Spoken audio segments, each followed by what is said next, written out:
It starts with a whisper, a secret slipped under a door, a piece of paper that feels heavier than it should. In 1976, Circleville, Ohio was a picture of small-town America. People knew their neighbors, kids played outside until dusk. The hum of daily life was predictable and safe, but that safety was about to be shattered. A darkness was coming, not with a bang, but with the soft, insidious rustle of an envelope. Imagine a quiet evening. The air is still. The only sound is the chirping of crickets. Then you find it. A letter addressed to you, but with no return address. Just simple, blocky letters typed on cheap paper. Mary Gillespie, a local school bus driver, found the first one. One letter can be dismissed as a cruel prank, a sick joke from a bitter person. But the letters in Circleville did not stop with Mary Gillespie. They began to multiply, like a virus spreading through the town's nervous system. Soon, other residents started finding them in their mailboxes. The envelopes were plain, the postmarks were often local. The message inside was always the same, pure, unadulterated malice. The writer's scope widened. They weren't just targeting Mary anymore. They were aiming their poison pen at her family, her friends, other prominent citizens. The quiet fabric of the community was being systematically torn apart. The accusations grew meaner, more vicious. They moved beyond claims of infidelity. They started hinting at corruption, embezzlement, other crimes.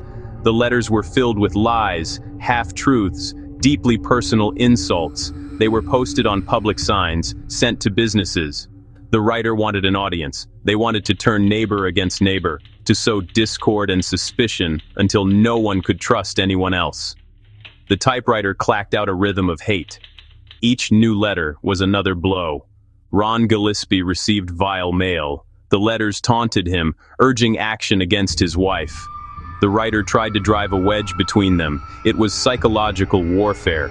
Threats escalated from character assassination to promises of physical violence, even harm to children. The Circleville writer was no longer a prankster. They were a predator, and the whole town was their prey.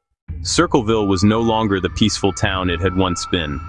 The constant barrage of letters had created an atmosphere of paranoia. Trust, the bedrock of any small community, was eroding. People began to suspect their own neighbors. Could the quiet man down the street be behind the typewriter? What about the woman always watching from her window? Familiar faces became a lineup of suspects. Friendships fractured under suspicion. Everyone felt like they were living in a fishbowl, with unseen eyes judging every move. The police were inundated with calls. Sheriff Dwight Radcliffe and his deputies worked around the clock. The writer was like a ghost. Letters were mailed from different locations, sometimes from Columbus. Paper and envelopes were common, impossible to trace. The handwriting was generic. The investigation hit dead ends. The writer mocked authorities and bragged about eluding capture. The town wanted answers. Few came. Public spaces became stages for terror. Letters were left on doorsteps, posted along Mary's bus routes. Imagine driving to work and seeing lies about you for all to see. The harassment was relentless and public. They wanted humiliation. Parents feared for their kids. Routines turned anxious. Was the writer planning something more? The threats hung like fog. Life was a constant, low-level dread, a countdown to tragedy. The letters had promised violence, and in August 1977, that promise seemed to come true. Ron Gillespie, Mary's husband, received a phone call. The caller was angry, confrontational, believed to be the Circleville writer. Fed up with a year of torment, Ron grabbed his pistol. He told his children he was going to confront the person destroying his family. He sped into the night, a desperate decision by a man pushed to his breaking point by an invisible enemy. He was tired of living in fear. He wanted to face his accuser. He never got the chance. A short time later, Ron's truck veered off the road and hit a tree. He was killed instantly. The coroner ruled it an accident. His blood alcohol was over the legal limit. Drunk driving, authorities said. The story could have ended there, but many, especially the Gillespie family, did not believe it was that simple. Ron's pistol at the scene had been fired once. Why? Was he shooting at someone, or did it discharge on impact? The circumstances were murky. The family insisted the phone call lured him out. The writer's campaign was now tied to a death. Accident or something more sinister, the letters sat at the heart of tragedy. The fear deepened. If they were capable of this, what else could they do? The shadow of Ron's death loomed over Circleville. The death of Ron Gillespie did not stop the letters. If anything, the writer seemed emboldened. The harassment of Mary continued, but their methods were about to take a terrifying turn. The threats were no longer abstract. Years after the letters began, the writer escalated to a direct attempt at murder. The target, Mary. The location, her bus route. She noticed a crude, handmade sign with vulgar words about her daughter. Angered, she stopped to remove it. As she pulled it down, she saw what it was hiding. A booby trap, a string attached to a box. Inside, a .25 caliber pistol aimed directly at her head. Pulling the sign would fire the gun. It was diabolical and nearly successful. Miraculously, the gun did not fire. Some say the mechanism was faulty. Others that the string wasn't pulled hard enough. Whatever the reason, Mary walked away from what should have killed her. Terror ripped through Circleville. This was attempted murder on a public road, along a school route. Now authorities had a weapon and a crime scene. They analyzed the gun, the box, the string, the sign. Pressure surged to catch the writer. The community demanded justice, prison bars for the monster behind it. A line had been crossed. There was no going back. The investigation into the booby-trapped gun led to a primary suspect, Paul Freshour, Mary's brother-in-law, married to her sister. The connection was personal, suggesting a grudge. Sheriff Radcliffe believed he had his man. The gun was traced to a former colleague who claimed he sold it to Freshour. The case looked compelling. Mary began to suspect him and worked with investigators. Freshour was arrested and charged with attempted murder. He insisted he was framed and agreed to handwriting analysis. Experts said his writing did not match the block letter envelopes. Still, the prosecution pressed on. The town demanded resolution. The defense called it circumstantial and said he was a scapegoat. Prosecutors showed a device Freshour allegedly built, arguing obsession and capacity for schemes. The jury was convinced. Freshour was found guilty and sentenced to 7 to 25 years. Circleville exhaled. The writer was behind bars. He went to Lima as a high-profile inmate, placed in solitary, monitored, no typewriter, no unscreened mail, isolated. For authorities, the case was closed. But the Circleville writer had one more trick. The silence would be brief. The story wasn't finished. With Paul Freshour locked away in solitary confinement, the town expected peace.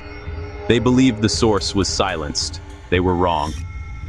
Soon after his imprisonment, the letters started again. Same envelopes, same taunting tone, even similar postmarks. The writer seemed to laugh at the justice system. How could a man in maximum security, under constant watch, continue? The letters mocked authorities for arresting the wrong man. They continued to threaten Mary and others.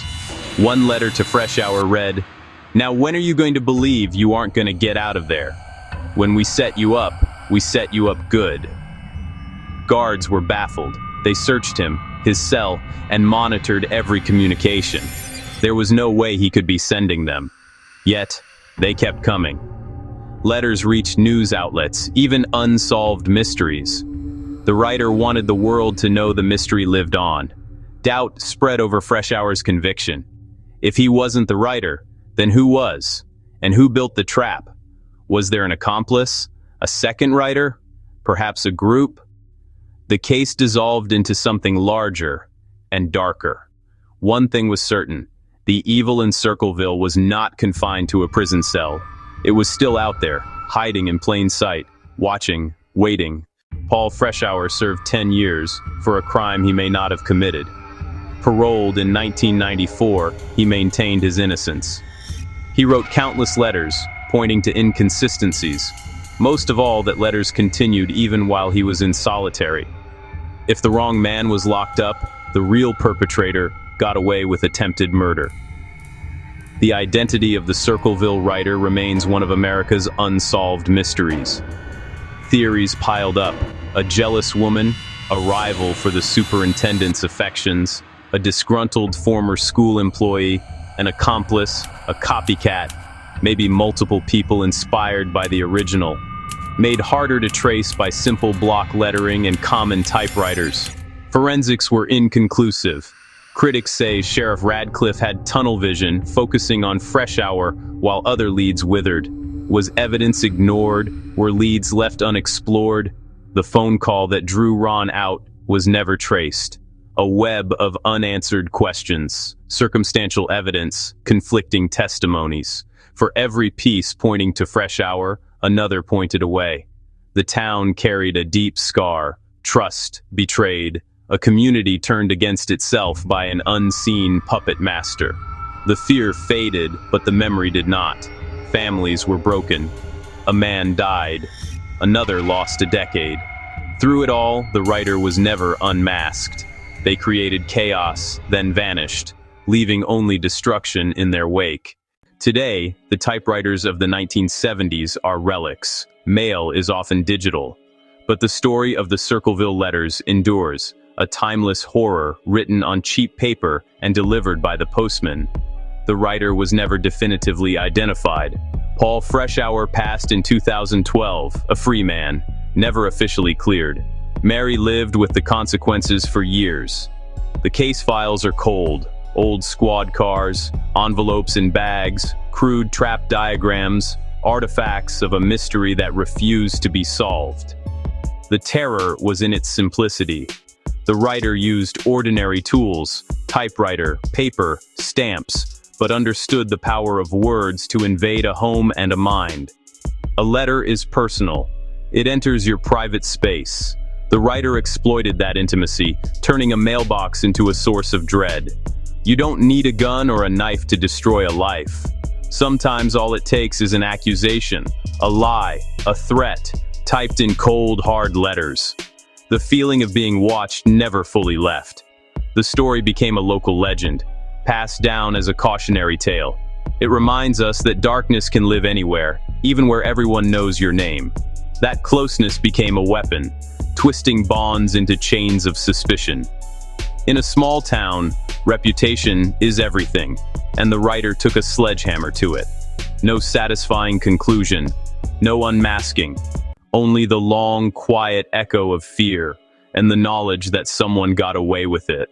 The writer could have been anyone: a neighbor, a friend, a stranger. They held a town hostage for years, then disappeared. The letters stopped, but the questions never did.